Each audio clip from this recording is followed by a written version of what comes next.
باچا خان ډایرکټ د انګریزانو په فوج کې کیپټن لګېدلی دی ډایرکټ دې کتاب کې د لیکلی دی دی کیپټن لګېدلی دی د انګریز په فوج کې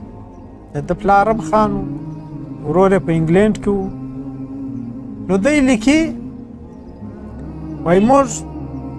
داسې په لین کې تر موږ چې غټ افسر و هغه ودرولو هغه چې ودرولو اوس دا لیډر چې دی دا یو لمحه راولیاړه سي د تا څه لیډر جوړ کړي یو لمحه نو دی وایي تر موږ چې کوم غټ افسر و دی وایي زه ډېر غټ ډېر جګ او ډېر ښایسته ځوان زما ډېر یونیک پرسنالټي وه چونکې هغه په تصویرانو کې که وګورئ تر عام انسانانو دی ډېر غټ دی ډېر جګ دی نو بیا د ده ځواني وله دی وایي هغه افسر چې پر راسم سو یو وارې دا یو افسر بې عزته کړي زه په لین کې ولاړ یم په کست بیا دا دویم افسر له راغلی هغه ته یې ښکنځا پسې وکړي خو انګرېز دی زموږ غټ افسر ول د ده مقصد دا و زه سوکه سوکه په پیدم چې ته ما ته وژه سمه کړي کړو چونکې زه کیپټن ولګېدم اوس د اوله وار راولاړېدی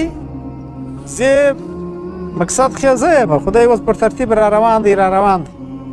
چې ما ته راورسي ما ته هم ښکنځا شروع کوي پوچ راته وایي لکه د فوج چې کوم تربیت هغه مې کوي نو ده ول زه ولاړ وم ول کوم ټیم چې د انګریز افسر تر ما راورسېدی چې د ما سره خبرې شروع کولې ما ورته وویل چپ شه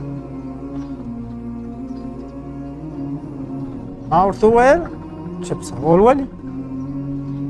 څه وایې ما ویل تا چې دغه سره د خلکو بې عزتي را شروع کړې ده مقصد یې دا دی چې ما بې عزته کوې لهذا زه تا ته دا اجازت نه درکوم چې ته ما بې عزته کړې زما څه ستی نوکري پاته ما نوکري در پاته ده زه نه کوم زه هغه نوکري نه کوم چې په هغه کې زما عزت نه وي